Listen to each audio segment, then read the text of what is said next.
são os livros que estão aí divulgando a teologia da quebra da maldição hereditária. Então, esse livro do Jorge Linhares, Bênção e Maldição.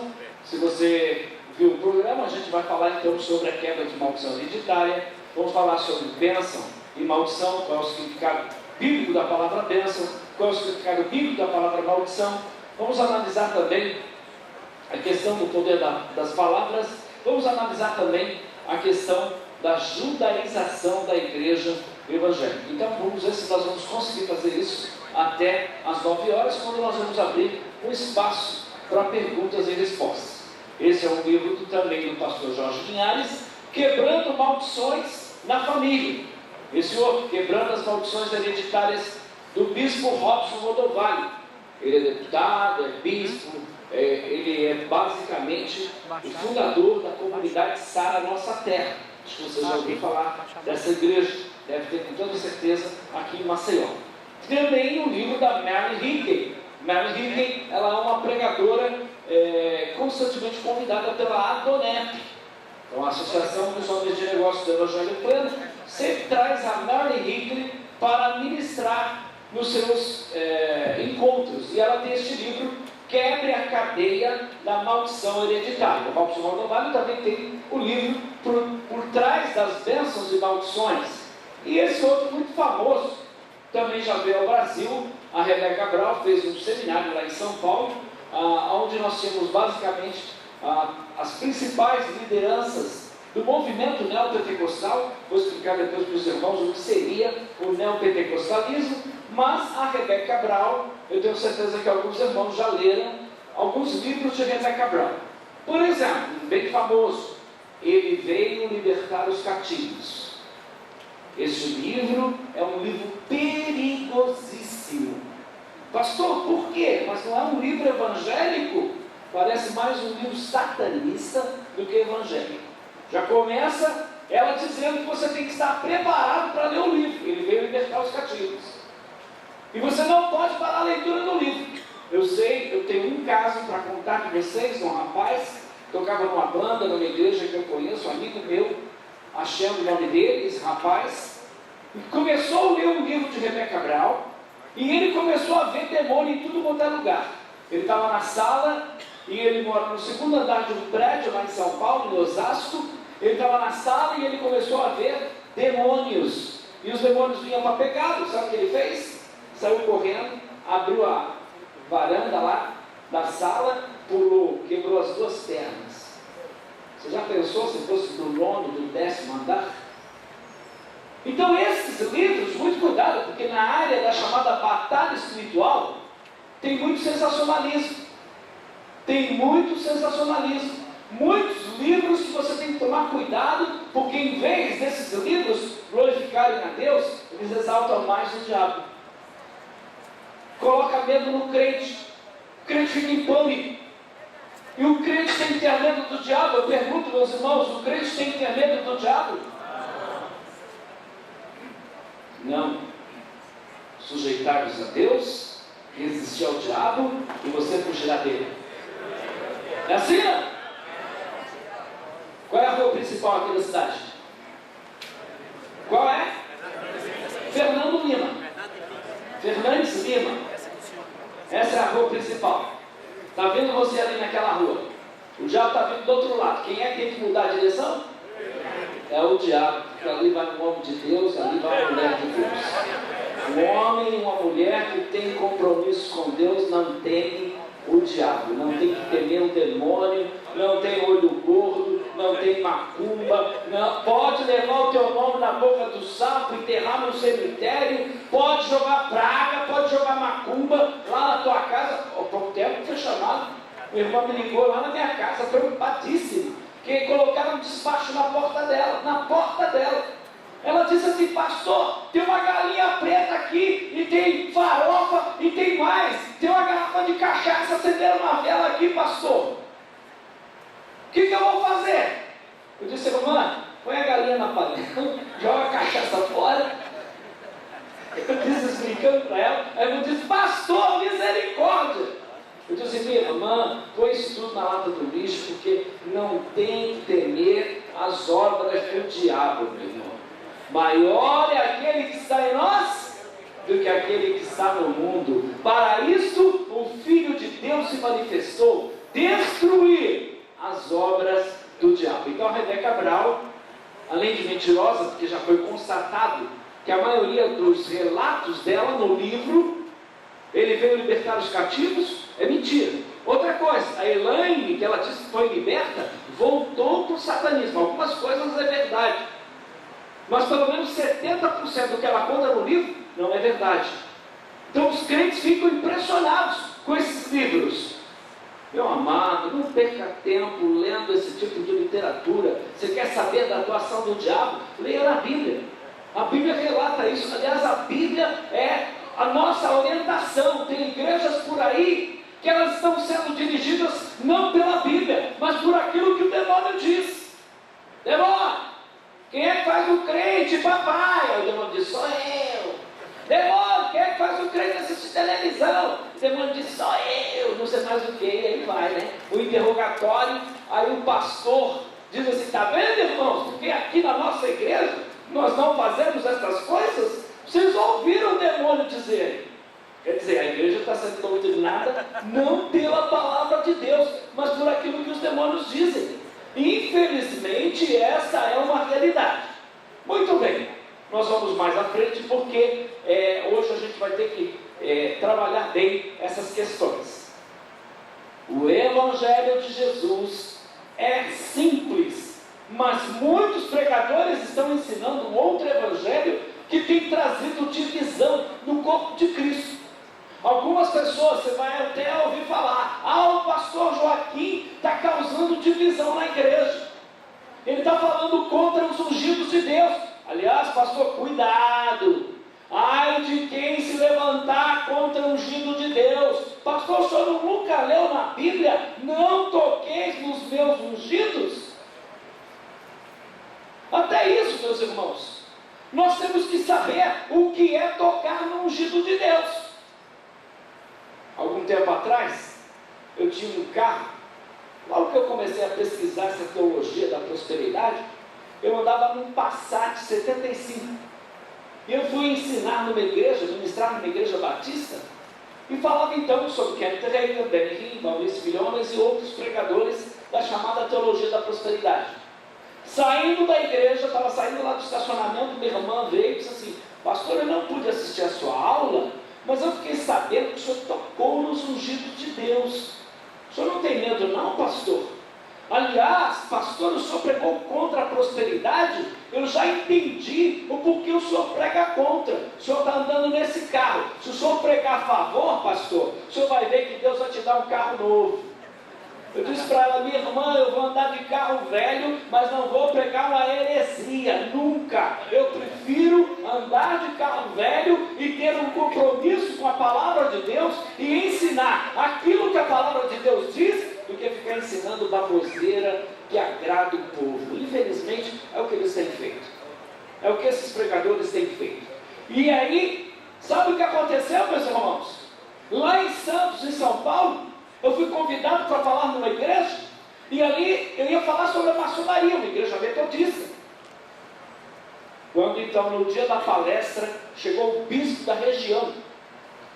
A metodista tem lá um bispo, é dividido por região.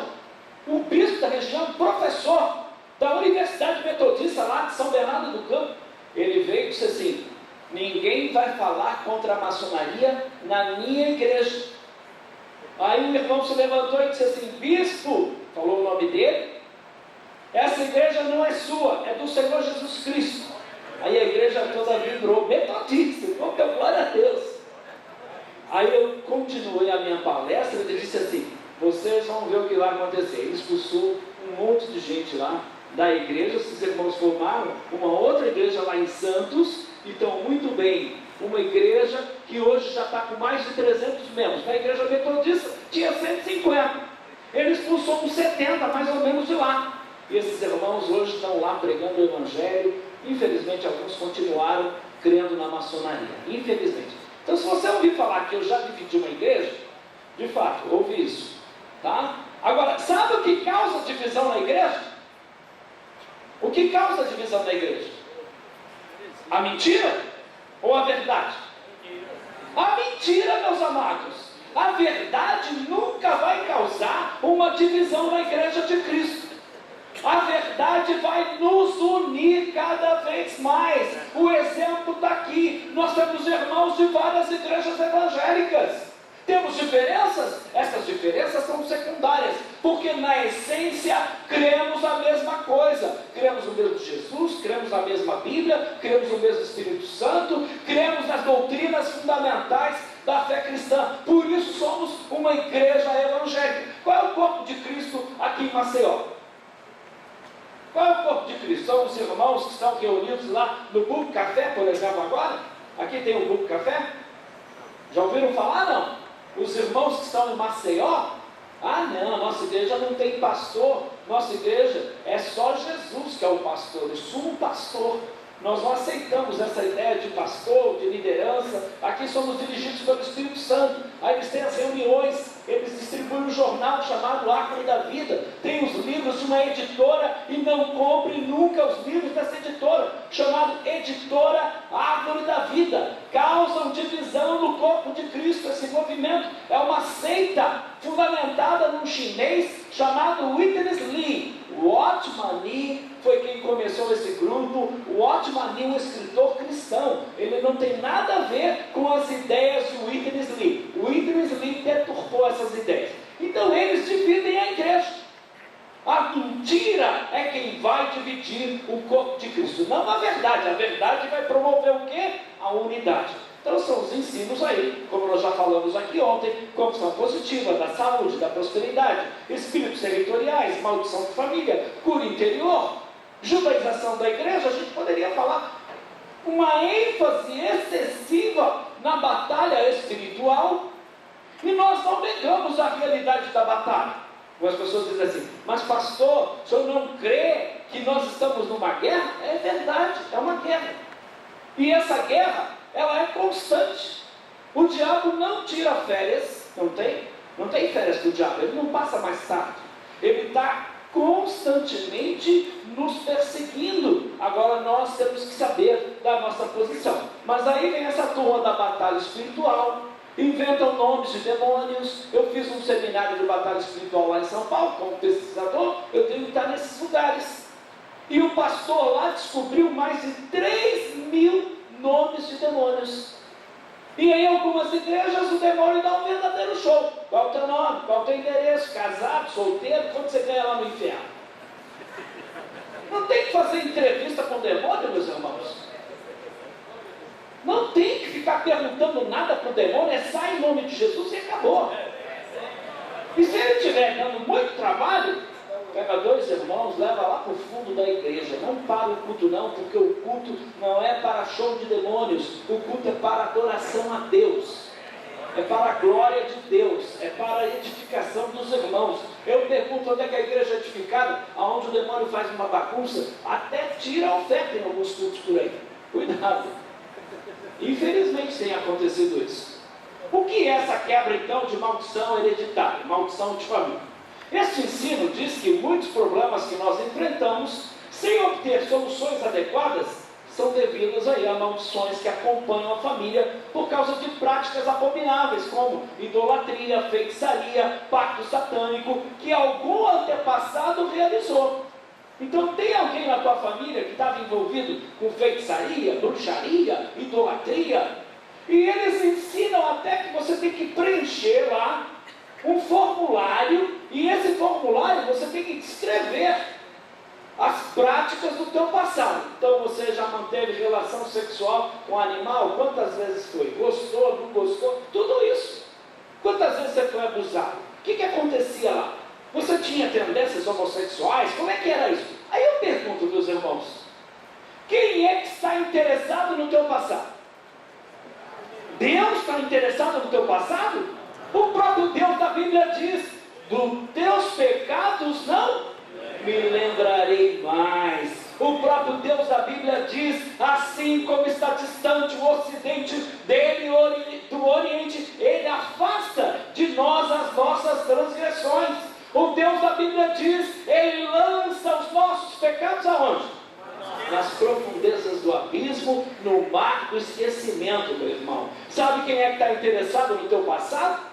É o diabo que nos acusa de dia e de noite. Mas quem está em Cristo é uma nova criatura, e as coisas velhas já passaram. Eis que tudo se fez novo. Então outrora você roubava, não rouba mais, bebia, não bebe mais. Ah, pastor, mas o diabo veio cobrar. É verdade.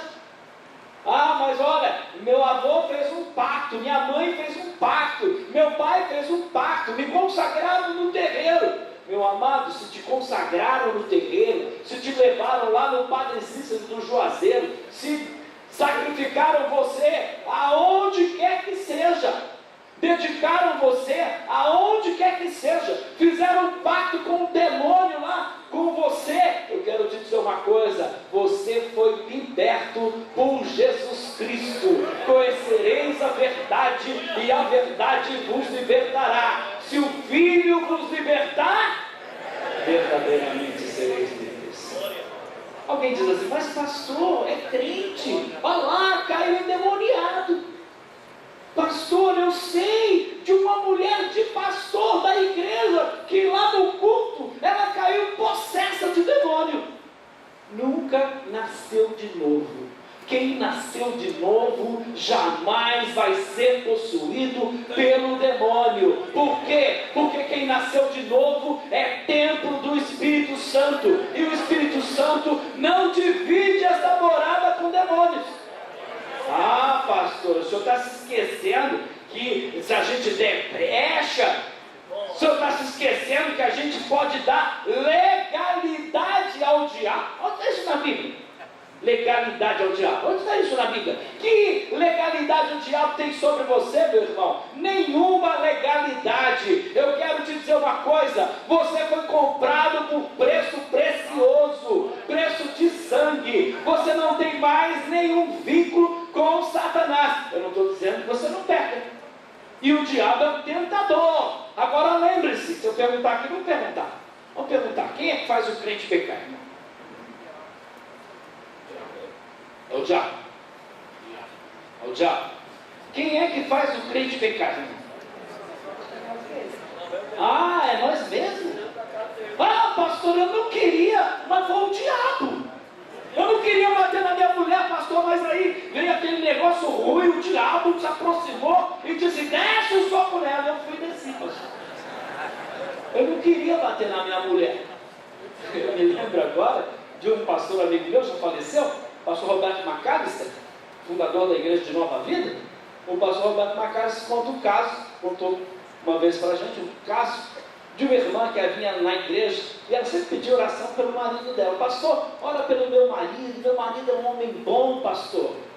Meu marido é um homem bom, mas olha, ele tem um problema, porque tem um espírito de adultério que acompanha meu marido. Ele não pode ver perna de vez que já quer adulterar. Pastor, como é que eu faço para expulsar esse demônio do meu marido? Aí o pastor Roberto Macalister falou assim: minha irmã, espírito de adultério só sai com cabada de vassoura. É uma verdade.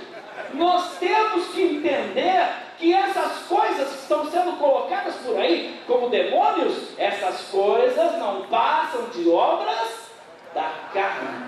Pastor, quer dizer que não tem o demônio do homossexualismo? Não. Quer dizer que não tem o demônio da glutonaria? Não. O demônio da feiura? Não. Não tem, pastor, o demônio da inveja? Não. Não tem, pastor, o demônio da fofoca, o demônio do alcoolismo, o demônio da prostituição? Não. Não são demônios.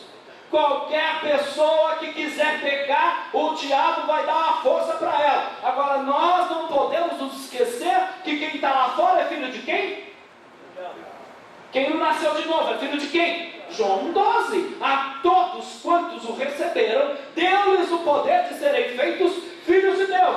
Quem são esses? A saber, os que creem no seu nome. Só é filho de Deus quem recebeu Jesus Cristo como Salvador. Caso contrário, é criatura. Caso contrário, é filho da perdição. Caso contrário, você queira ou não, é filho do diabo. Tem jeito? Tem outra alternativa? Se não é filho de Deus, é filho de quem? Não tem outra alternativa. Pastor, isso é muito duro. Eu vou dizer isso do meu pai só porque ele não se converteu, que ele é filho do diabo? É o que a Bíblia diz. Jesus disse: quem não é por nós, é contra nós. Quem não ajunta, espalha. Meus irmãos, é isso que a Bíblia diz. Se você quer crer em outra coisa, aí tudo bem. Mas quem não aceitou Jesus, e todos nós estávamos nessa situação, éramos filhos da desobediência, éramos filhos das trevas, estávamos nas trevas, por isso Deus nos transportou para o reino da luz, por isso nós somos uma nova criatura. Então, se você tem algum problema lá, dentro da tua família, alguém, um macumbeiro, um feiticeiro, um idólatra, um romeiro, um benzedor, enfim, alguém dentro da tua família, segundo eles, se ele fez um pacto, isso traz maldição para a tua família. Pastor, mas não existe família que está debaixo de maldição? O que é maldição? Precisamos entender isso, como também precisamos entender o que é bênção. Então nós já partimos do seguinte princípio: o conceito de bênção e maldição dentro da igreja evangélica está completamente deturpado. Porque o verdadeiro conceito de bênção é presença de Deus. Esse é o verdadeiro conceito de bênção. Bênção é estar no centro da vontade de Deus.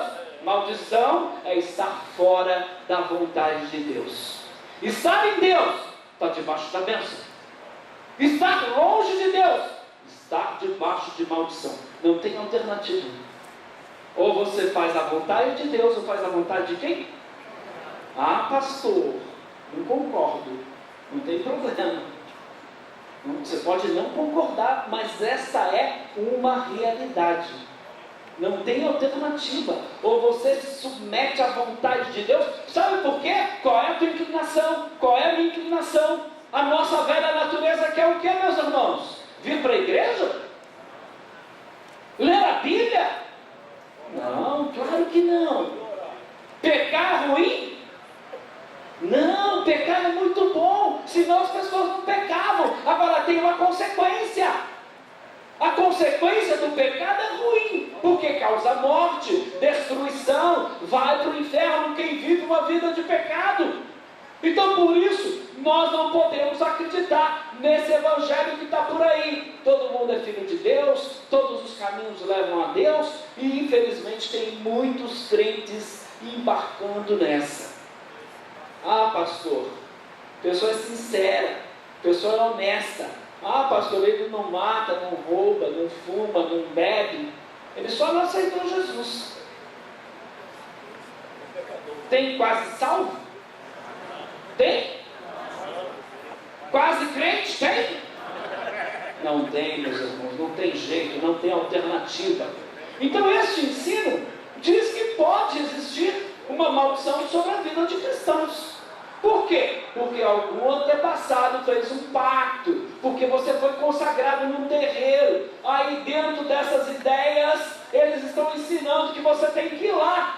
Aonde foi que fizeram o pacto? Lá na cachoeira? Vamos lá na cachoeira fazer a quebra da maldição. Foi lá aonde? Na praia? Então vamos na praia. Aonde foi que te consagraram? Então tem que ir lá para quebrar este pacto satânico. São inúmeros os livros que estão nas livrarias evangélicas ensinando estas baboseiras, meus irmãos. É necessário, segundo eles, descobrir dentro da árvore genealógica, e aí eles fazem uma árvore genealógica. Então você tem que descobrir quem foi o teu pai, teu avô, teu bisavô, teu tataravô. Se você não conseguir descobrir por uma investigação que você vai fazer na tua família, muitas vezes é revelado na hora lá no culto. Eles dizem: não, Deus está me revelando que você tinha lá um antepassado. Alguém se chama Jorge aqui, não? Tem alguém com o nome Jorge? Jorge? Meu nome é Jorge. Jorge. Ô, meu irmão, é por isso que você está feio desse jeito. É uma maldição sobre a tua vida. Brincadeira, brincadeira, irmão. Jorge está relacionado a quem? Segundo eles, a São Jorge. E dizem que você tem que renunciar ao teu nome. Já renunciou o teu nome? Já fez uma quebra? Jorge, alguém chama Aparecido? Está vendo? Descobriu agora porque não está nada dando certo na tua vida? Teu nome, já quebrou teu nome? Já quebrou? Já fez a quebra? Nomes trazem maldição, meus irmãos. Apolo quem era? Um deus grego. No entanto, temos o grande Apolo da Bíblia, um servo de Deus. E não vamos ver na Bíblia ninguém ensinando que ele deveria quebrar a maldição que estava sobre o nome dele. Agora, o que pensar de alguns lugares, por exemplo, como Salvador? Olha que nome bonito, né? Salvador. Não deveria ter macumba lá em Salvador, deveria ser um estado totalmente evangélico, cristão, não é verdade? Espírito Santo, olha que maravilha! Eu pergunto, é o nome que faz a pessoa ou a pessoa que faz o nome? A pessoa que faz o nome. Não é o nome que faz ninguém. Não adianta você colocar lá no teu filho, meu filho vai se chamar Moisés, porque ele vai ser um grande pregador, e por isso eu vou colocar Moisés. Não, é claro, pode colocar o nome bíblico sim, mas se você não ensinar a Bíblia e ele não se converter, não vai adiantar nada o nome de Moisés. Eu faço trabalho nos presídios, está cheio de Davi, está cheio de Moisés, está cheio de Paulo, está cheio de Abraão, está cheio de Isaac, está cheio. Por quê? Pastor, sabe qual é o problema? Deram brecha. Quem aqui não pecou este mês? Levante a mão. Alguém não pecou este mês? Conseguiu passar um mês sem pecar? Infelizmente, a Bíblia diz: filhinhos, não pequeis, mas se pecar, tendes um advogado para com Deus. Por favor, não vamos dizer depois com o pastor Zé Neto que eu vim ensinar aqui que o crente tem que pecar. Eu não disse isso, hein? Pastor Paulo não disse isso não, hein? Depois o pastor Zé Neto vai puxar minha orelha. Rapaz, tu foi lá na minha igreja ensinar que os crentes pecam? Infelizmente pecam. Agora, deve? Não. Por isso tem que se sujeitar a Deus, por isso tem que resistir ao diabo. Mas aí a gente vê eles dizendo: não, você tem que ir lá na cachoeira, você tem que ir lá no terreiro, você tem que fazer uma árvore genealógica, descobrir quem é que tinha tal problema dentro da tua família. De novo, quem leu Ezequiel capítulo 18, se você não leu, nós vamos ler ainda hoje aqui, mostra que a responsabilidade é individual. O meu avô, ele não tem nada a ver com o meu pecado. O meu pai não tem nada a ver com o meu pecado. Eu sou responsável pelo meu pecado, meu avô foi responsável pelo pecado dele, meu pai é responsável pelo pecado dele, e assim por diante. É isso que a Bíblia ensina. Então você não tem que fazer árvore genealógica. E eles dizem não só de 3 gerações, mas até de 10 gerações. Olha só as declarações desses pregadores. Eles dizem que existe um espírito, um demônio que acompanha a família de geração após geração, trazendo desgraças como doenças, adultérios, crimes, prostituição, pobreza, morte, etc. Então são demônios. Adultério é um demônio. Prostituição é um demônio. Pobreza é um demônio. É assim. Eu vi um pastor, o Benjamin mesmo, quando veio ao Brasil, lá em São Paulo, ele estava repreendendo o demônio da AIDS. A AIDS é um vírus, não é um demônio. Pastor, mas isso não é uma doença maligna? Não é essa a questão. A questão é, não é um demônio. Pastor, mas isso é consequência do pecado. Já falamos sobre isso. Não tenha dúvida. Que em última análise, quem é o culpado de tudo? Quem é o culpado de tudo em última análise? De tudo quanto é doença, da morte, da criminalidade. Quem é? Adão. Lembra de Adão? Por um homem entrou o quê? O pecado no mundo. E aí todos pecaram e destituídos estão da glória de Deus. e o salário do pecado é a morte, mas o dom gratuito de Deus é a vida eterna por Cristo Jesus. Se essa teologia fosse verdadeira, é simples. Você não precisa fazer árvore genealógica, coisa nenhuma. É só nós quebrarmos os pecados de Adão. Quebra a maldição que estava sobre Adão, está resolvido o problema da humanidade, não é assim? Não, meu irmão, não é assim. Não funciona assim. Agora, olha o que está escrito aí nos livros. O Robson Rodovalho diz assim: existe uma transmissão de heranças espirituais das gerações passadas para nós, no seu livro Quebrando as Maldições Hereditárias. Ainda diz o seguinte: Deus não somente entrega aquela família ou indivíduo a sofrer as ações dos espíritos que induziam seus antepassados àquelas práticas pecaminosas. Desta forma, as heranças espirituais são transmitidas de geração em geração. É por isso que se cumpre o provérbio popular: tal pai, tal filho.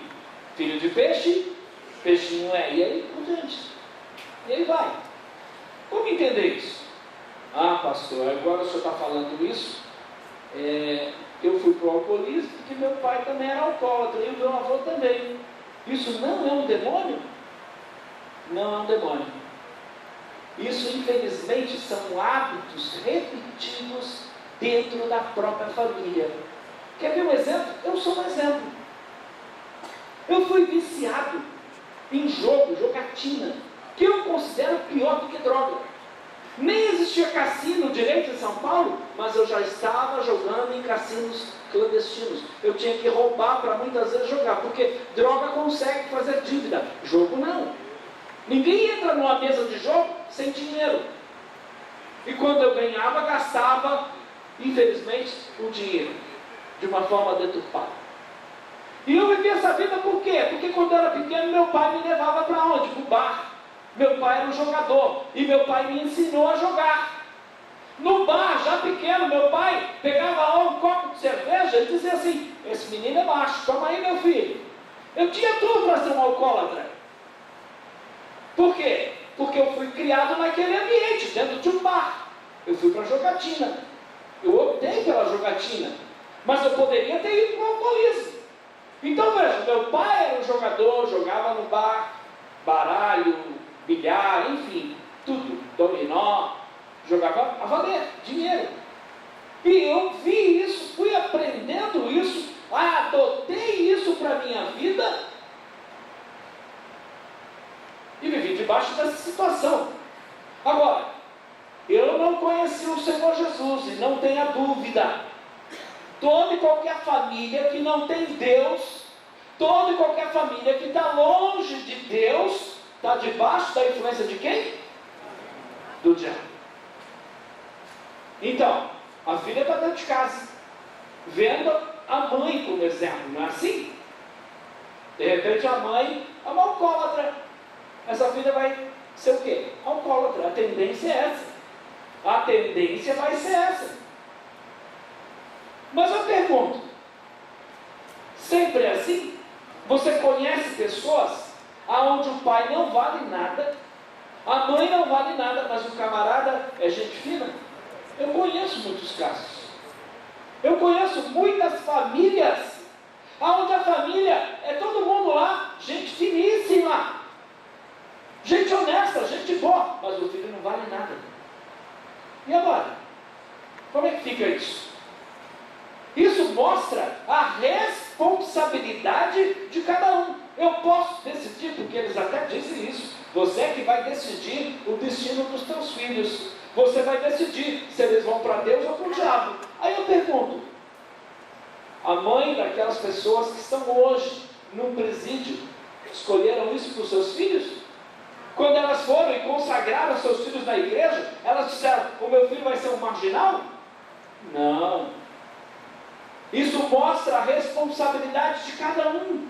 Minha responsabilidade para com os meus filhos é de ensinar a eles o caminho que eles devem andar. Mas a decisão por Cristo, eu não posso tomar por eles. Eu não posso decidir por eles. Eles é que têm que decidir. Eu tenho que dar o quê? Um exemplo dentro da minha casa de cristão, de um homem comprometido com Deus, com a palavra de Deus, com a igreja de Deus.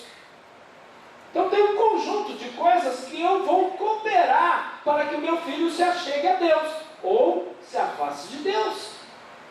Então isso é um fator psicológico, não é um demônio, como ensinam eles. Por que tal pai, tal filho? Porque o filho aprendeu com o pai.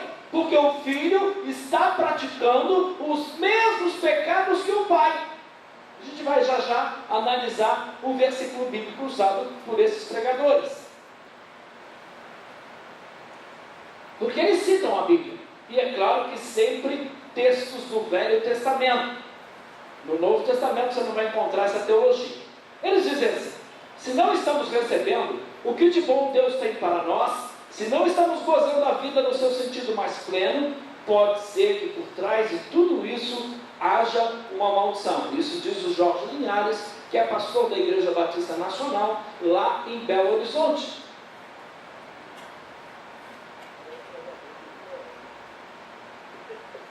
Os pecados dos pais podem passar de uma a outra geração, e assim consecutivamente.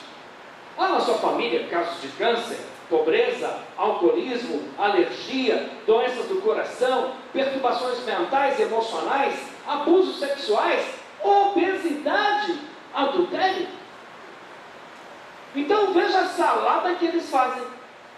Tem coisas aqui que são hereditárias? Não tenha dúvida. Não tenha dúvida que existem doenças que são transmitidas geneticamente, não é um demônio. Hemofílicos, diabéticos, enfim. Não podemos negar essa realidade. Mas dizer que isso é um demônio, dizer que a obesidade, por exemplo, é um demônio, como é que se expulsa o demônio da obesidade? Jejum e oração. Jejum, muito jejum. É fácil, né? Não, pastor, isso não sou eu que como demais, não. Isso é um demônio. Fechar a boca, né? É isso mesmo. Essas são algumas características que fazem parte da maldição hereditária nas famílias. Contudo, elas podem ser quebradas. Isso diz a Mary Hick no seu livro aí, Quebre a Cadeia da Maldição Hereditária, publicado, inclusive, esse livro pela Adonai. O que a Bíblia então diz sobre maldição? Muitos são os textos usados para defender essa doutrina, como Êxodo 25, Levíticos 26, 39, Números 14, 8, Números 23, 8, Deuteronômio 30, 19.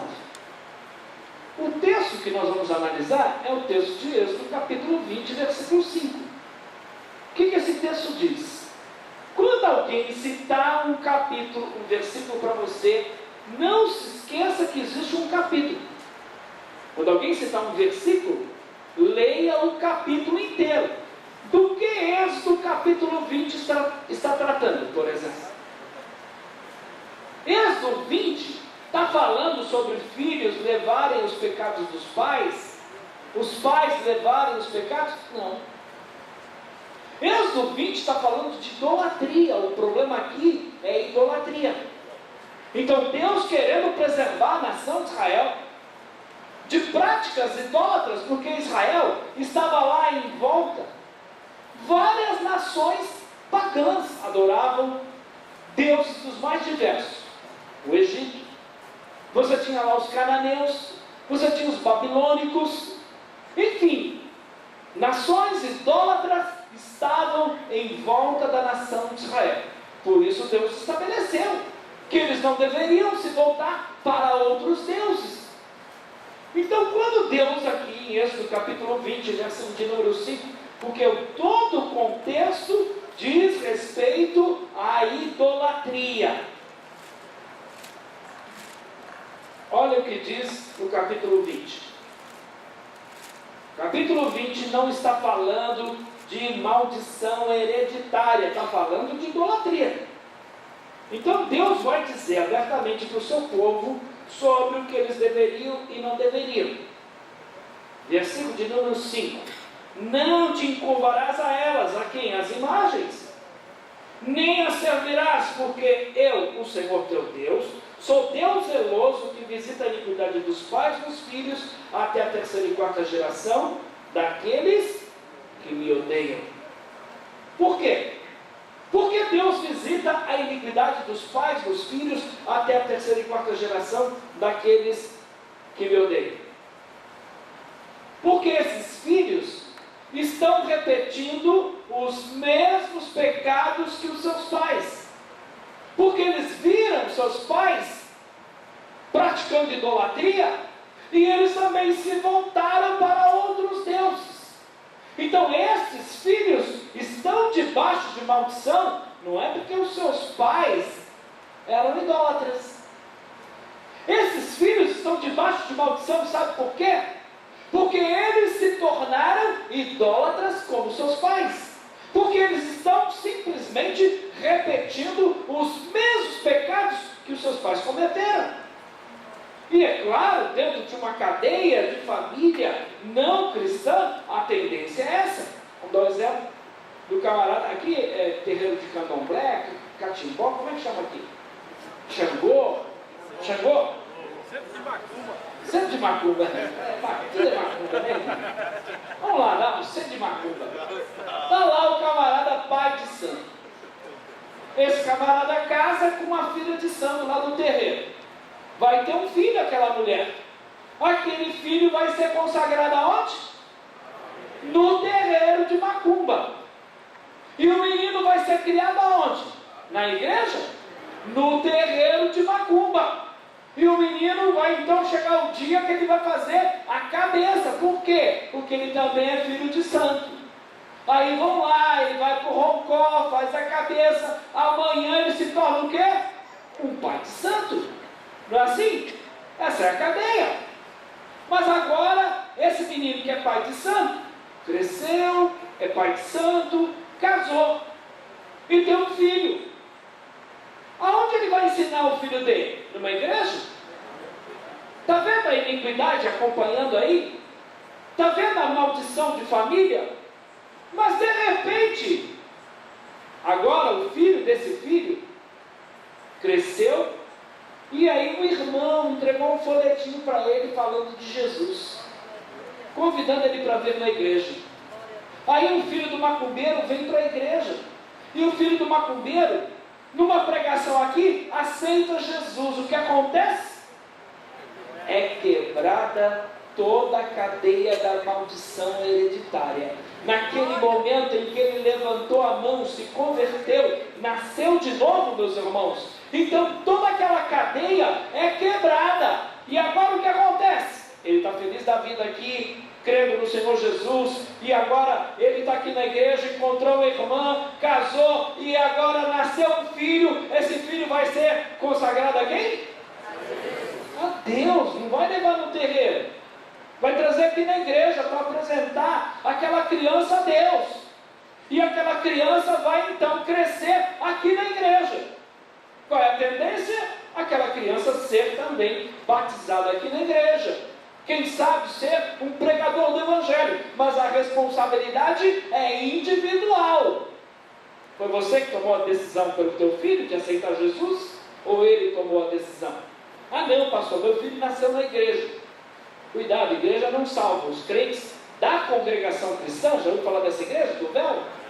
Eles dizem o seguinte: fulano nasceu na graça. Ninguém nasce na graça. Nós recebemos a graça. É necessário receber a graça. Ninguém nasce salvo, meus irmãos. Nós recebemos a salvação. Por isso, sem conversão, sem arrependimento, ninguém vai ser salvo. Pode frequentar a igreja, pode cantar, pode pregar, pode tocar, pode estar na igreja 20, 30 anos, 50 anos. Se não nasceu de novo, vai para o inferno. Não tem jeito, vai para o inferno. Ah, pastor, mas sendo bonzinho, não fumava, não bebia. Se não nasceu de novo, vai para o inferno. Não foi isso que Jesus disse? O que é nascido da carne é carne. Jesus disse: mas peraí, você sendo mestre de Israel, não sabe essas coisas? Na verdade eu digo, quem não nasceu de novo não pode ver o reino de Deus. Quem não nascer da carne e do Espírito não pode nem entrar no reino dos céus. Foi o que Jesus disse para o religioso, para o frequentador de igreja. Jesus disse isso. Você tem que nascer de novo. Infelizmente essa doutrina não está sendo mais pregada em muitas igrejas. Do novo nascimento, do arrependimento dos seus pecados. Aliás, as igrejas não estão nem mais falando de pecado. Não, pastor, isso aí afasta as pessoas da igreja. A gente tem que falar para elas que Deus ama. A gente tem que falar para elas que Deus vai realizar todos os desejos do coração dela. Está lá na Bíblia. Deus vai realizar todos os desejos do teu coração. Só que se esquecem do que o versículo diz antes. Agrada-te do Senhor e Ele satisfará os desejos do teu coração. Quem está contente com Deus aqui? Levanta a mão. Quem acha que Deus está contente com você, por favor, não levanta a mão, pode cair esse prédio todo. É possível.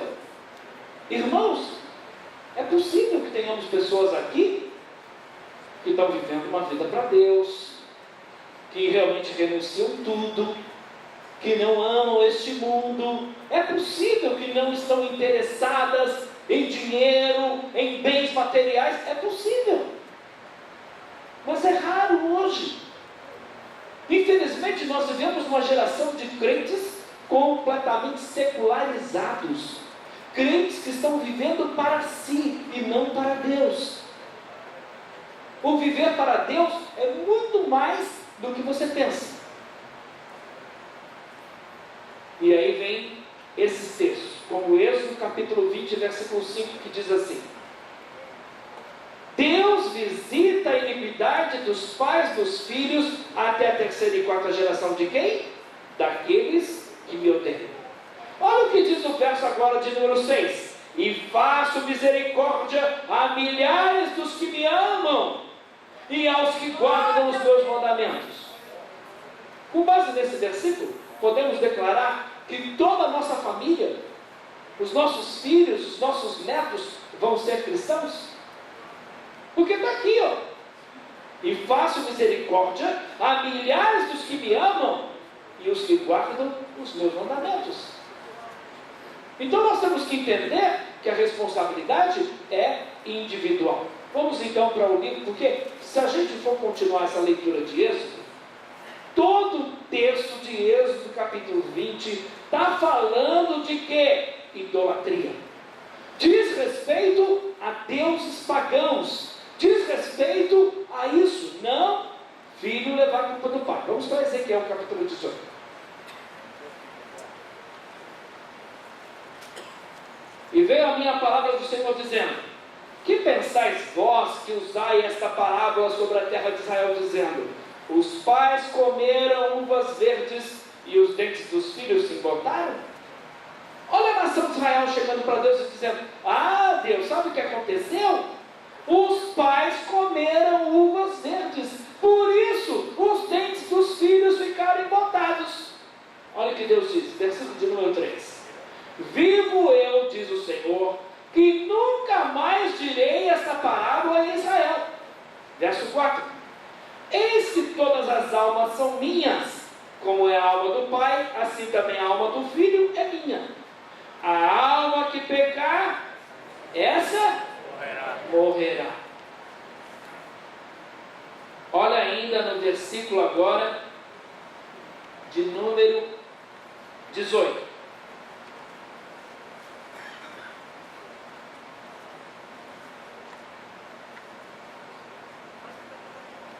Seu pai, porque praticou a extorsão, roubou bens do irmão, e fez o que era bom, e fez o que não era bom no meio do seu povo, eis que ele morrerá pela sua iniquidade.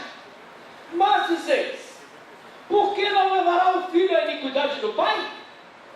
Olha aqui: por que não levará o filho à iniquidade do pai? Porque o filho procedeu com retidão e justiça, guardou todos os meus estatutos e os praticou, por isso certamente viverá. A alma que pecar, essa morrerá. O filho não levará a iniquidade do pai, nem o pai levará a iniquidade do filho. A justiça do justo ficará sobre ele, e a impiedade do ímpio cairá sobre ele. Daí, irmãos, por que essas pessoas vão atrás dessas coisas? Sendo que a palavra de Deus é tão clara. Porque é muito simples. Eu não quero assumir a minha culpa. Eu não quero assumir a responsabilidade pelo meu pecado. Por isso, eu vou encontrar um bode expiatório. Foi meu pai, meu avô, meu bisavô, meu tataravô, foi o diabo. O diabo, e eu não estou fazendo aqui um papel de advogado do diabo, por favor. Ele é o tentador. É o que a Bíblia diz. Ele é o tentador. Ele oferece os pratos. Compete a você aceitar ou não. O diabo tem poder sobre a sua vida?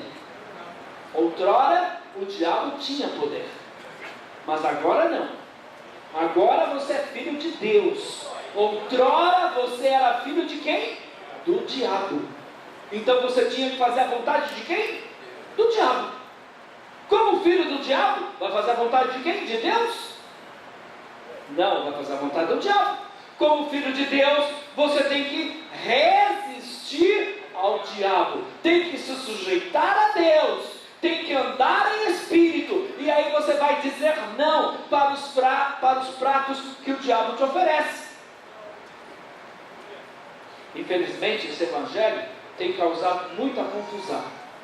E aí, o texto que nós acabamos de mostrar, um texto que diz respeito à idolatria, a nação de Israel e a idolatria. Os deuses egípcios, aves, crocodilos, rio Nilo, sol, lua e até insetos. Os deuses cananeus, serpentes, deuses da fertilidade, prostituição sagrada. Então o problema de Êxodo, capítulo 20, versículo 4 a 6, estava relacionado com Israel e a idolatria. Os babilônios e os caldeus com adoração a Dagon, adoração a Ishtar, entre outros deuses. Então o contexto é idolatria e não o espírito de alcoolismo, de adultério, de pornografia, que acompanharia as famílias por várias gerações.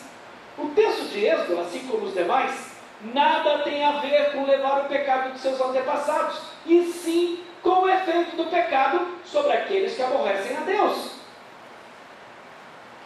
Então, filhos que continuam sendo idólatras, como seus pais eram idólatras, aborrecem a Deus. Filhos que são feiticeiros, como seus pais eram feiticeiros, mostram o quê? Que aborrecem a Deus. Filhos que são drogados, como seus pais eram drogados, mostram que aborrecem a Deus, que odeiam a Deus. São filhos que estão repetindo os pecados dos pais. E quando esses filhos repetem os pecados dos pais, mostram que eles aborrecem a Deus. Pastor, mas o que a Bíblia então diz sobre isso?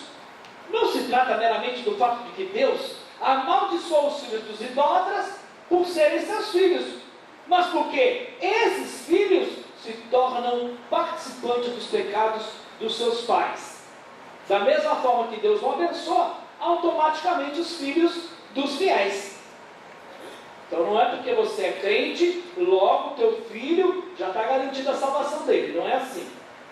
As referências bíblicas à maldição, que aparecem principalmente no Antigo Testamento, dizem respeito a pessoas que não desfrutavam da comunhão com Deus. Está lá no livro de Malaquias, capítulo 2, versículo 2. No caso dos fiéis, a maldição não se cumpre. Por isso a Bíblia diz, contra Israel não vale encantamento. Lá em São Paulo, tinha uma casa de umbanda, bem atrás da Praça da Sé, da Catedral da Sé. O nome da casa de umbanda era Sete Linhas. O nome da casa de umbanda. Eu sempre faço isso. Aonde eu estou? Tem lá uma casa de umbanda, tem lá uma seita, estou lá no meio.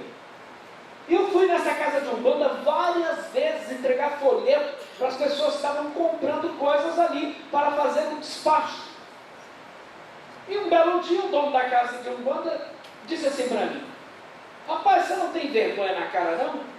Você entrar aqui dentro para distribuir um folheto de crente, é muito ousadia sua.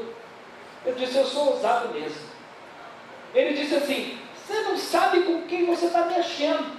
Eu disse para ele: você não sabe quem eu sou. Ele disse: você não tem medo não de eu pegar o seu nome, amarrar na boca do saco, enterrar lá no cemitério? Se eu fizer isso, você vai ver como a destruição vai vir sobre a tua casa. Você acha que eu fiquei com medo? Sabe o que eu fiz? Me dá um papel, por favor, uma caneta, que é o meu nome. Coloquei meu nome. Quer o meu RG? Vou dar meu RG, meu CPF para você. Agora tem um porém. Eu vou pegar teu nome também. Vou pegar o teu nome. Para quê? Você vai fazer um trabalho contra mim? Não, a favor de você. Fazer um trabalho para você ser abençoado por Deus. Vou levar o teu nome lá no trono da graça de Deus. Meus irmãos, ele pegou meu nome, meu RG, meu CPF, meu telefone. Eu estou aqui, graças a Deus. Se você for hoje lá na Praça da Sé e procurar a Casa de Umbanda 7 Linhas, não existe mais. Hoje é uma livraria de livros usados. Eu não sei o que aconteceu, mas graças a Deus não existe mais. Atrás da minha casa tinha um terreiro de Umbanda, atrás da minha casa. Sabe o que aconteceu? Eu saía do culto de oração, chegava em casa sexta-feira, estava lá aqueles atabaques tocando. E eu era novo convertido. E eu disse assim: eu vou lá. A minha esposa disse: bem, não faz isso. Não vai lá não. Você vai arrumar confusão. Eu disse: eu vou. Eu fui e bati lá no portão e ninguém saiu. Estava tocando os atabaques lá dentro e ninguém saiu. Aí eu fui embora. Eu disse: a gente vai voltar aqui. Eu vou voltar aqui. No dia seguinte, eu voltei lá no sábado de manhã. Procurei a mãe de santo. E ela saiu no portão e eu comecei a conversar com ela. Eu disse para ela: olha, eu queria vir aqui no seu terreiro. Eu sou evangélico. A senhora não crê em Deus? Ela disse: creio. Que bom que a senhora crê em Deus. Eu só queria vir aqui fazer uma oração para a senhora na sua casa, abençoar a sua casa. Ela disse: não tem problema, a gente crê em Deus, é o mesmo Deus, então vamos marcar. E marcou. E a gente colocou a igreja em oração, em jejum. Chegou o dia marcado. Era um domingo à tarde. E nós pegamos um grupo de pessoas da igreja, violão, estávamos todos preparados para fazermos um culto dentro do terreiro de Macumba. Chegou o domingo à tarde, 3 horas, estava cheio de carro lá na porta do terreiro. Eu toquei a campainha, ninguém saiu. E eu insisti, bati palma, gritei o nome da mulher. Finalmente veio alguém. Veio uma filha lá de Santos e disse assim: ela agora está realizando um trabalho, está cheio de gente lá. Ela disse que não vai poder receber o senhor. Eu disse: mas é muito rápido, eu só quero fazer uma oração, só uma oração. E o irmão lá com o violão. Eu vou falar para ela, mas eu acho que não vai dar certo. Eu disse: irmãos, vamos orar aqui. E ela foi lá e a gente orou, e ela permitiu: eu estou com gente aqui, o senhor quer fazer só uma oração, vai ser muito rápido. Meus irmãos, nós entramos ali, nós pregamos a palavra de Deus, nós louvamos a Deus lá dentro do terreiro. 6 almas ali se converteram. O terreiro não existe mais, irmãos. A mãe de santo não se converteu ainda, mas muita gente da família dela foi para a Universal, foi para a Mundial. Dá uma glória a Deus. Agora você pode dar glória a Deus. Você que não pode ir para a Universal e Mundial. O macumbeiro pode. O macumbeiro deve. Você não. Deus vai tirar ele de lá quando ele tiver entendimento de que Deus não está interessado no dinheiro dele, tá? Mas não negamos que a Universal é um excelente pronto-socorro, meus irmãos. Agora, alguém quer ficar internado no pronto-socorro em Maceió? Não, né? Agora, lá no Alberto Einstein, eu gostaria, mas no pronto-socorro de São Miguel Paulista, eu passo longe. Mas se eu for atropelado, vão me levar para onde? Para o Alberto Einstein? Vamos levar para o pronto-socorro. Aliás, qual é a igreja que está aberta o dia inteiro? Assembleia de Deus? Vamos voltar para cá.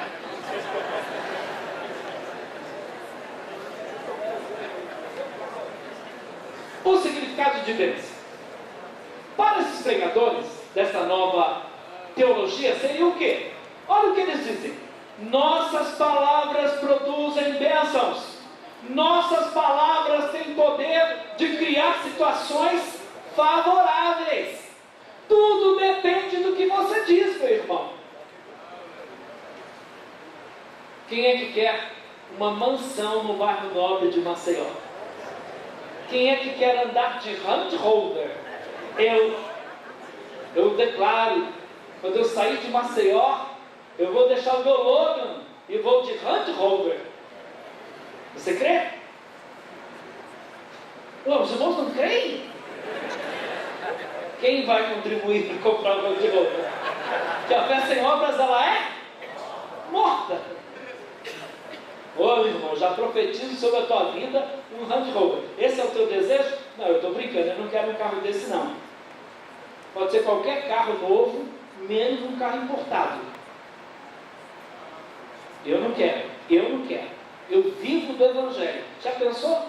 Agora, há pouco tempo, aí um pastor que foi preso, ele fazia os trabalhos na favela, ele entrava na favela de Land Rover. Eu conheci esse pastor pessoalmente, porque eu pastoreei 5 anos no Rio de Janeiro. E ele tinha, não era uma não, 2 Land Rover, caríssimo. Vamos repreender aí esse demônio. Cuidado, irmão, o demônio está querendo pegar você aí, não? Está amarrado, viu? Está amarrado. Então, para esses pregadores, tudo depende do que você fala. Vamos declarar aqui? Eu vou passar num concurso público, da Petrobras, inclusive. Ser funcionário da Petrobras? Quem quer passar num concurso público aí? Levanta a mão, quem quer? Vai estudar, tá bom? Não vai pegar caneta ungida, não adianta. A Universal está oferecendo a caneta ungida aí para passar no concurso público. Quem quer fazer uma faculdade federal, estadual, quer fazer uma faculdade? Vai estudar que você passa no vestibular. Ah não, pastor, eu tenho fé. Se você tiver fé e não estudar, não vai passar. Não adianta. Deus é irresponsável?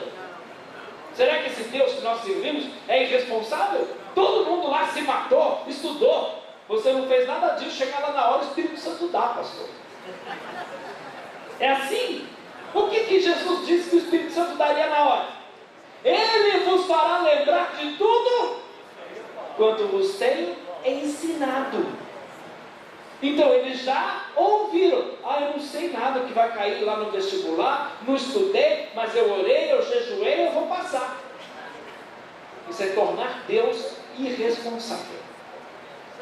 Estuda, ora e creia que Deus vai aprovar você. Tá? Mas faça a sua parte. Não tem aquele versículo na Bíblia? Faça a tua parte que eu te ajudarei? Evangelho segundo São Joaquim. O que seria a bênção? Para esses pregadores, bênção também seria ter um bom emprego, uma boa casa, uma saúde de ferro, um bom carro. Então para eles isso é bênção. O significado bíblico de bênção é estar em comunhão com Deus. Deus é a fonte de toda a vida, meus amados. Esse é o verdadeiro significado bíblico de bênção. E o que é abençoar? Porque infelizmente é possível, não sei, pastor, eu não sei se aqui na igreja tem isso. Irmãos que dizem, profetiza aí para esse irmão. Fala, Deus. Pregador, né? Tem pregador, pastor, irmão, enfim. Vou dizer uma coisa para você. Você só vai profetizar sobre a vida de alguém se Deus mandar. Não é, eu desejo no meu coração. Não, não faça isso. Se Deus mandou, você deve profetizar. Mas se Ele não mandou, por mais que você queira bem o irmão, não diga para ele, eu profetizo isso na tua vida. Eu sei de pessoas que estão afastadas do Evangelho. Sabe por quê? Profetizaram um bebê para uma moça lá em São Miguel Paulista, na Assembleia de Deus do pastor Bezerra. Profetizaram lá para a irmã, sabe o quê? Que ela ia ter um filho naquele ano. Ela era estéril, casou, queria um filho. Veio lá uma profeta e disse: você vai ter um filho este ano. Deus está dizendo isso. Eu profetizo sobre a tua vida que toda esterilidade vai cair por terra agora. E sabe o que eles fizeram? Crendo nessa profetisa, compraram o enxoval, compraram o bercinho, e a menstruação veio e a menina não ficou grávida. Sabe o que eles fizeram? Quem sabe é o próximo mês. Crendo, a moça e o rapaz saíram da igreja, estão afastados e não querem mais saber do Evangelho. Eu fui chamado para ajudar eles. Eles me disseram: pastor, Deus me enganou. Eu quero te dizer uma coisa: Deus não é homem para que minta, nem filho do homem para que se arrependa. Se Deus falou, Ele vela para cumprir a sua palavra. Pode ter certeza, se você recebeu uma profecia de Deus, ela vai se cumprir na tua vida. Mas eu estava pregando num culto de mocidade, aí se levantou lá um marchador, marchador fala, e ele saiu lá do meio da igreja e veio, aí veio, bateu no meu peito, e ele disse: eis que te digo, meu servo, ainda este ano tu vais pregar a minha palavra na França. Eu não sei que bairro é esse chamado França, porque eu nunca fui para a Europa, meus irmãos. E já tem tempo isso, tem quase 10 anos que ele disse que eu ia pregar na França. Mas ele disse: este ano. Então julgue as profecias.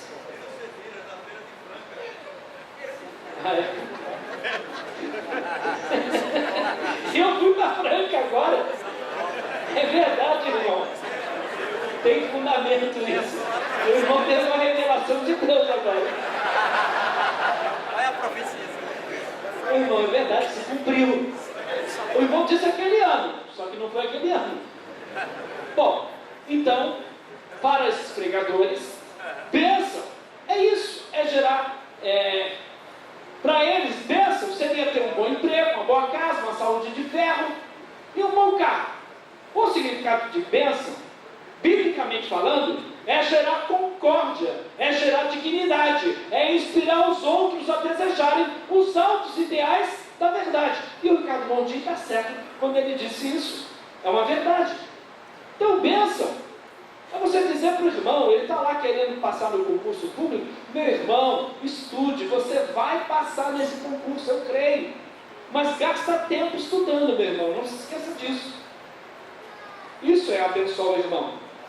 Abençoar o irmão, ele está lá arrasado, deprimido, está muitas vezes com síndrome de pânico, chega lá, leva uma palavra de incentivo para ele. Isso é abençoar.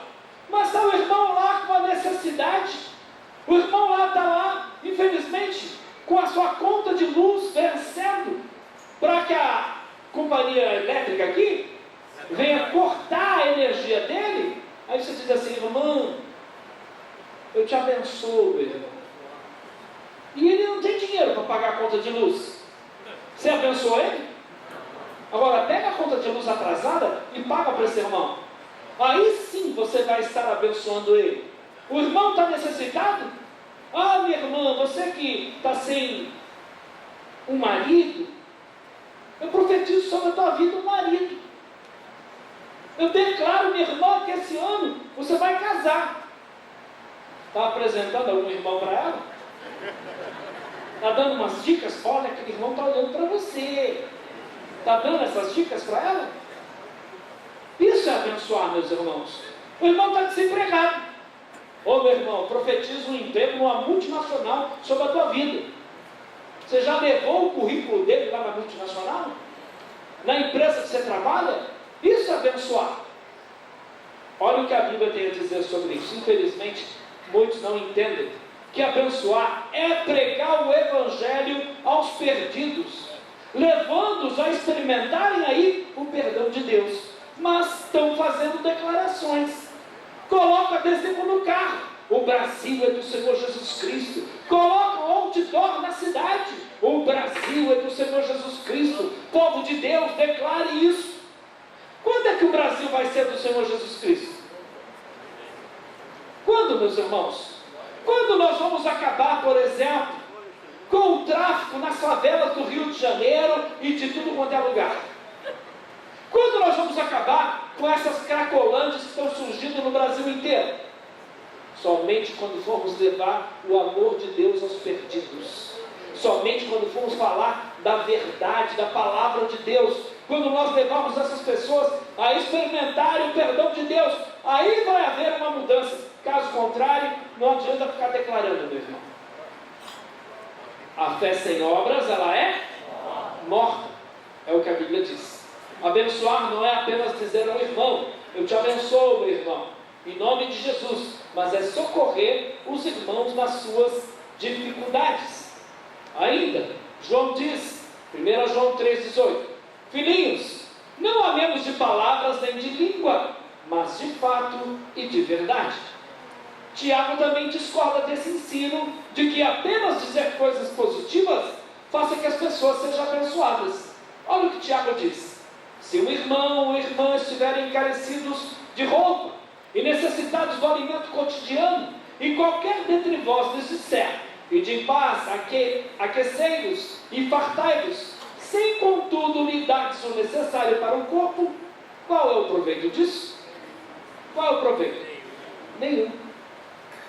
Dentro então do ensino da maldição hereditária, para eles maldição seriam palavras negativas que pronunciamos contra alguém.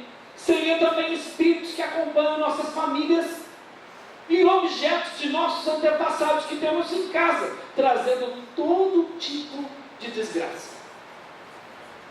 Quais são os objetos que tem na tua casa do teu avô, do teu bisavô, do teu pai? Uma foto apenas. Segundo eles, uma foto já é o que? Motivo para trazer maldição sobre a tua família. Mas pastor, não é verdade isso? Claro que não. Objetos podem trazer maldições? E aí tem gente que acredita que devemos também ungir objetos. Pastor, eu comprei meu carro novo, eu queria que o senhor fosse ungir, pastor. Está aqui o óleo que eu peguei lá na Universal, vamos ungir o meu carro. Não se unge objetos, se unge pessoas. Você não vê isso na Bíblia. Claro, você deve consagrar tudo a Deus, o seu carro, a sua casa, é outra coisa. Mas infelizmente as pessoas, elas acabam criando esse sincretismo, essa superstição tão grande. Tem mais, não é qualquer pessoa que pode orar não, tem que ser um pastor. Quando não é o apóstolo, é o missionário. Já viu aqui na igreja? Deve ter. Vem um pastor fulano de tal aqui, aí ele ora, ele de repente chama o povo para orar, alguém que está enfermo. Aí pede para os pastores orarem, os pastores vão lá e oram. Aí esse irmão pega um pregador lá na porta: ah, irmão, eu queria que o senhor orasse por mim. Mas o pastor, o diácono, o evangelista não já orou por ele? Ah não, mas só vale a oração do missionário, do apóstolo, do pastor fulano de tal. Para de idolatrar os homens. Isso é idolatria. Aqui ninguém é mais poderoso do que ninguém, meus irmãos. Aqui somos todos iguais perante Deus. Não tem mais poder sobre a vida de fulano do que de ciclano. O poder de Deus está disponível para todos. Só tem uma coisa que impede, meus irmãos, a nossa oração de ser ouvida. Sabe o que é? Pecado não confessado. Caso contrário, a Bíblia diz: buscai ao Senhor enquanto se pode achar, invocai-o enquanto está perto. Deus não está mais perto de mim do que de você. Deus está perto de todos. E é interessante, esse Deus, o Deus da Bíblia, diz assim: ainda que você me negar, o que ele diz? Ainda que você for infiel, Deus permanece fiel. Ele diz na palavra dele: nunca te deixarei, nunca te desampararei, eis que eu estou com você todos os dias. Não tem um dia que Deus nos abandona. Sabia disso? Ah, pastor, Deus abandonou fulano. Não, fulano é que abandona Deus. Deus não abandona nunca os seus filhos. Ele diz na palavra dele: nunca te deixarei, nunca te desampararei, eu estou com você todos os dias, até a consumação dos séculos. Então eles dizem que esses objetos de antepassados trazem todo tipo de desgraça. Olha o que o Jorge Linhares diz no livro dele: maldição é a autorização dada ao diabo por alguém que exerce autoridade sobre outrem para causar dano à vida do amaldiçoado. A maldição é a prova mais contundente do poder que tem as palavras. Então você diz para o menino lá: seu filho está indo mal na escola, esse menino é burro. Está vendo? Você lançou uma palavra de maldição para ele. Esse menino nunca vai fazer uma universidade, porque você lançou uma maldição. Ah, pastor, Deus não viu isso? Meu pai jogou uma praga sobre mim, pastor. Minha mãe disse que nunca eu ia casar, por isso que eu estou solteira. Você está solteira porque você acreditou nessa palavra e não se interessa por ninguém. Você está solteira não é porque alguém lançou uma maldição sobre a tua vida, não. É porque você acreditou numa mentira do diabo. Então, meus amados, estamos falando aqui do cristão. O cristão não está debaixo do poder de Satanás. Quem não é cristão, claro que o diabo fala e essas coisas acontecem, mas contra o cristão, o diabo não tem poder. Temos que saber da nossa posição em Cristo Jesus. Muitos não têm noção, e aí o Jorge Linhares diz isso: a maldição é a prova mais contundente do poder que tem as palavras.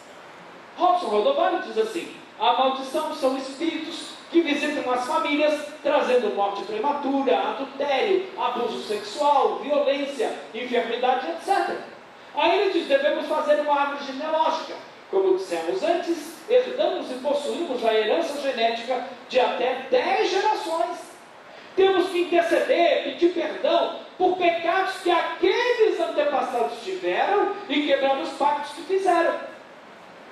Quando houve o primeiro seminário de quebra de maldição lá em São Paulo, eu fui fazer, meus irmãos. Eu me inscrevi, paguei minha inscrição. Quem organizou foi o Robson Rodovalho. Estava lá Valnício Milhões, estava lá Estevam Hernandes, estava lá Neuza Tioca, Géser Cardoso e toda essa turma. Estava lá o Daniel Maestral. Já ouviu falar dele? Os Filhos do Fogo? Cuidado. Cuidado com esses livros, meu irmão. Você não tem que estar lendo esse tipo de literatura. Isso não vai edificar. Muito pelo contrário. Só exalta o poder do diabo.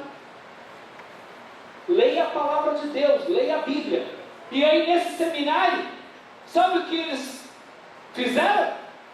O apóstolo Estevam Hernandes orou da seguinte forma: Senhor, nós te pedimos perdão pelos pecados de Percefarias, de Fernando Collor de Mello, pelos pecados do padre José de Anchieta. Sabe o que estava sendo ensinado em seminários teológicos lá em São Paulo, quando surgiu essa doutrina? Sabe o que eles estavam fazendo lá em São Paulo? Que você deveria pedir perdão a todos os negros que você encontrasse pela frente. Por quê? Porque nós escravizamos os negros, por isso estamos debaixo de maldição. Sabe o que uma dessas ministradoras aí da batalha espiritual estava ensinando em São Paulo? Que todo e qualquer paraguaio que você encontrar pela frente tem que pedir perdão, por causa da guerra dos paraguaios. Então, por causa da guerra, sabe qual é a maldição? Os carros são roubados no Brasil e levados para onde? Olha o Brasil pagando aí. Aí, árabes pedindo perdão para judeu, judeu pedindo perdão para árabes. Tá certo, existe uma rivalidade entre eles, não negamos isso. Agora, por outro lado, eu quero dizer uma coisa: eu não escravizei nenhum negro, eu não matei nenhum paraguaio, eu não tenho nada a ver com aqueles que mataram os paraguaios. Aí eles dizem que a gente tem que pedir perdão pelos pecados dos antepassados.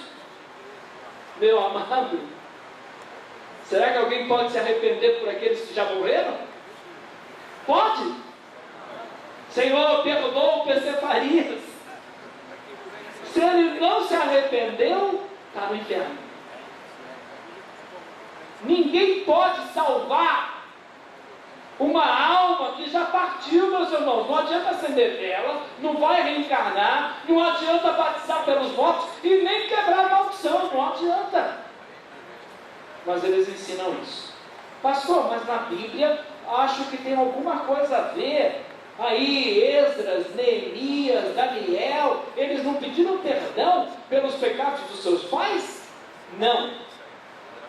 Biblicamente falando, nem Esdras, nem Neemias, nem Daniel pediu perdão pelos pecados dos antepassados.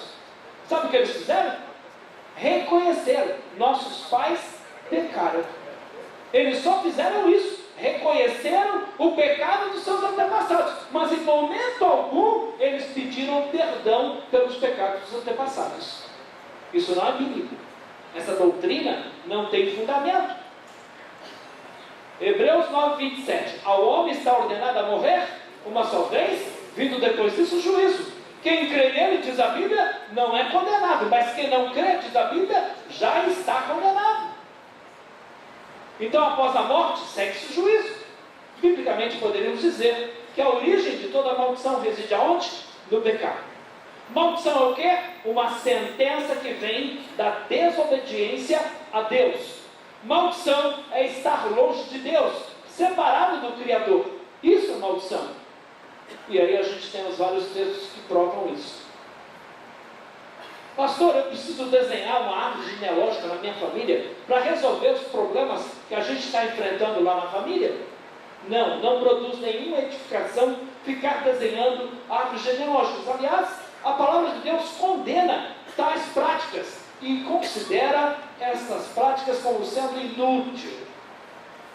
A Igreja de Jesus Cristo, do Santo dos Últimos Dias, os Mormons, tem o maior departamento genealógico do mundo, sabiam disso? Lá no templo mormon, sabe o que eles fazem? Batismo pelos mortos. Então você vai lá, se batiza pelo seu avô, bisavô, tataravô, e eles creem que você vai salvar, vai tirar essas pessoas de onde eles se encontram para o mundo celestial.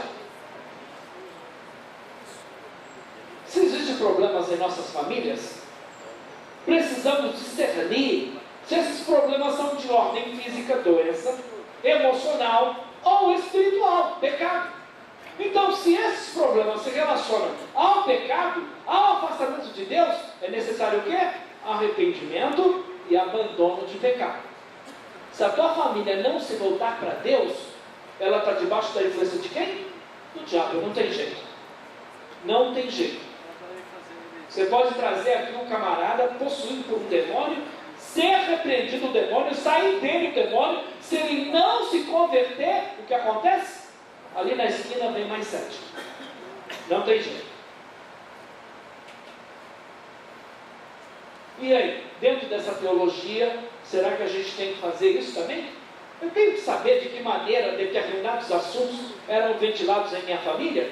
Violência, adultério, alcoolismo, prostituição. Eu tenho que saber isso? Não, meus irmãos. Isso não vai ajudar em nada. Não temos que ficar lembrando do passado, pois a Bíblia diz que somos novas criaturas. E assim, se alguém está em Cristo, é uma nova criatura, e as coisas velhas, antigas, já passaram. Eis que tudo se fez novo. E as coisas do passado não podem nos separar do amor de Deus. Por quê? Porque Deus não lembra mais dos nossos pecados. Foram todos apagados pelo sangue do Cordeiro, foram lançados no fundo do mar. Então, qual seria a relação entre os meus problemas e os pecados dos meus antepassados? Muitos afirmam que se um cristão, por exemplo, comete adultério, É porque algum antepassado também cometeu. E isso é um espírito de adultério que acompanha essa família. Então essa cadeia precisa ser quebrada. E eles usam a Bíblia. Na versão King James, reteado, está assim. No texto de Levíticos 19 e 31, Levíticos 26. Quando está lá a palavra espíritos familiares, então eles dizem, está vendo aí a maldição de família? Infelizmente aqui James traduziu não de uma forma correta. Qual seria então o correto? É simples. A palavra obi, que eles traduziram lá para espíritos familiares, significa vaso, significa instrumento dos espíritos, portanto um médium, um necromante, conforme aparece na maioria das traduções, e não espíritos em si. Alguns acham então que é mais fácil culpar os antepassados do que enfrentar seus próprios problemas. A Mary Hickey afirma que você tem o poder de decidir o destino dos seus descendentes. Você pode decidir quanto ao destino exato da sua linhagem.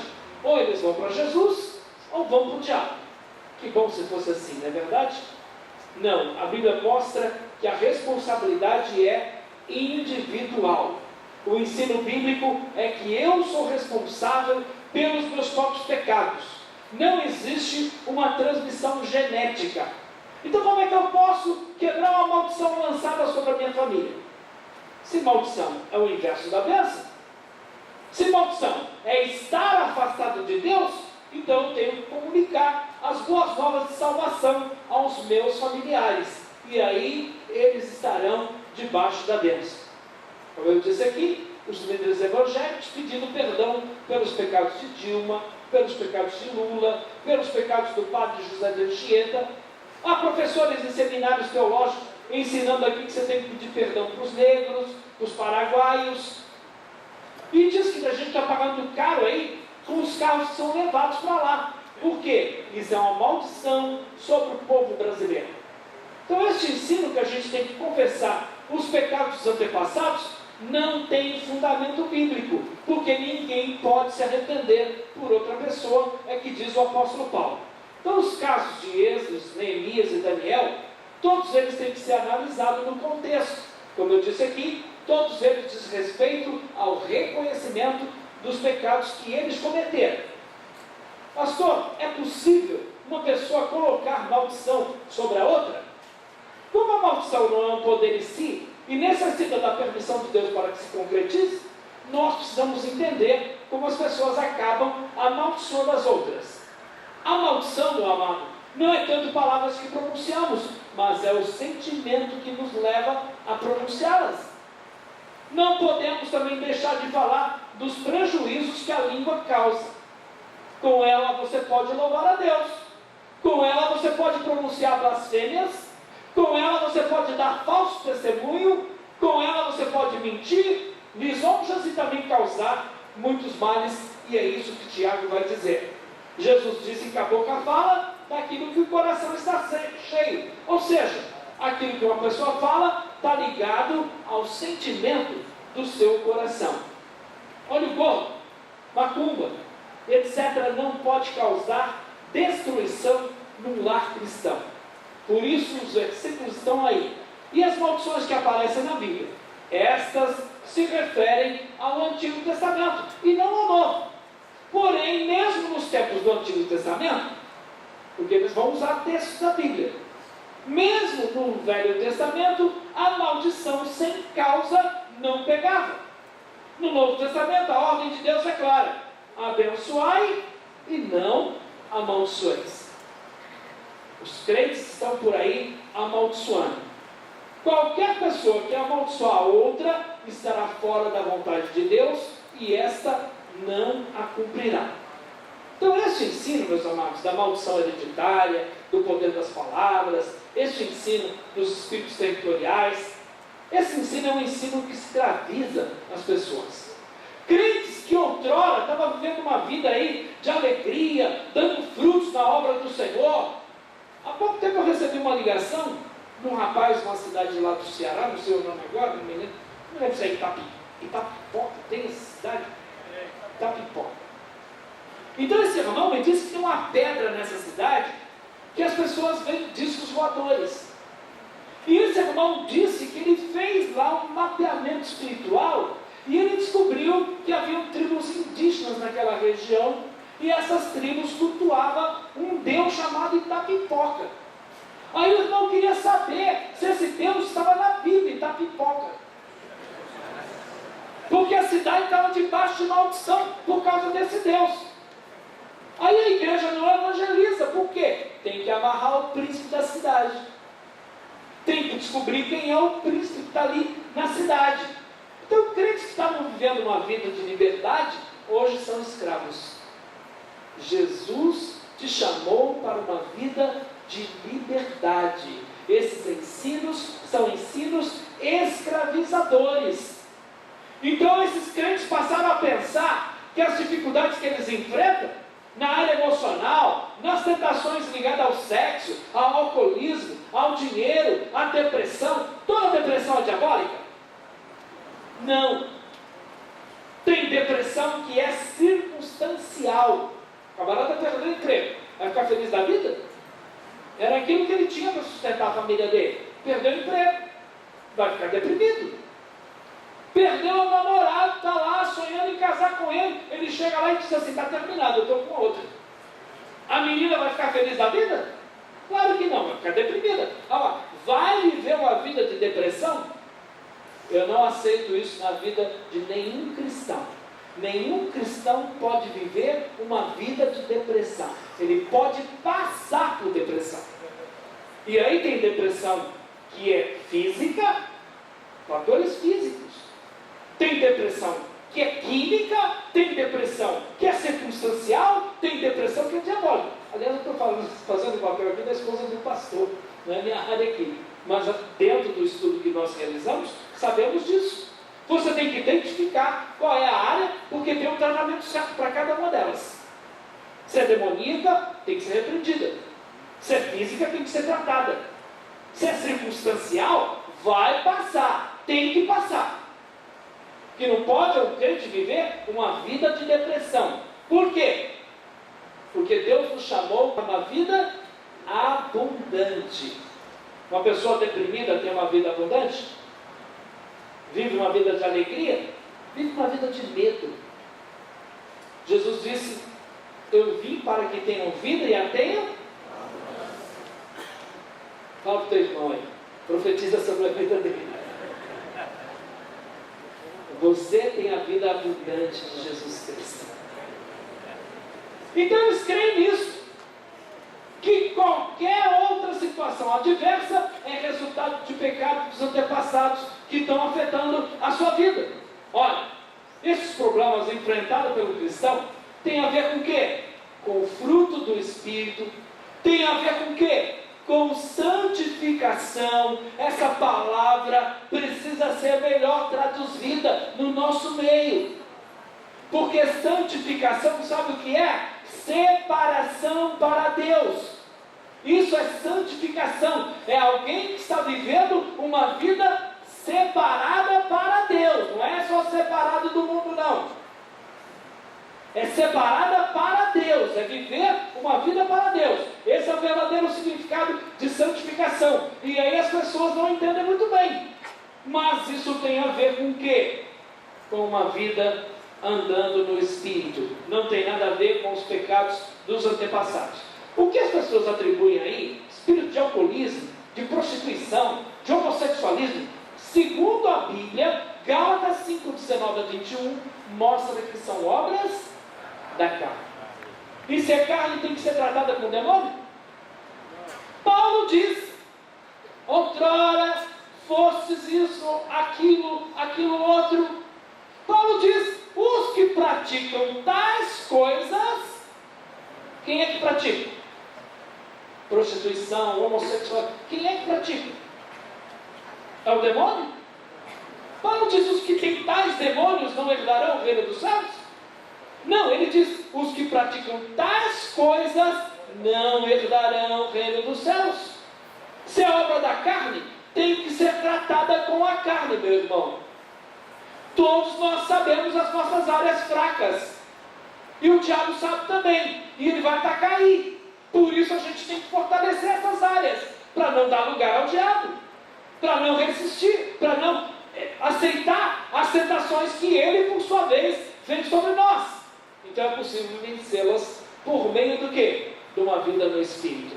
Cristo se fez maldição por nós, e os efeitos espirituais da rebelião e ódio contra Deus foram totalmente quebrados. Por isso João 8, 32 e 36, conhecereis a verdade, e a verdade vos libertará. Se o Filho vos libertar, verdadeiramente sereis livres. Romanos 8, 33 a 39. Quem é que vai nos separar do amor de Deus? O demônio? O passado? Nada pode nos separar do amor de Deus, é isso que diz a Bíblia. Então o sangue de Jesus é suficiente para a libertação total. Não temos que quebrar nenhuma maldição, porque Ele se fez maldição por nós. Ele se fez maldição por nós. Amém, meus amados?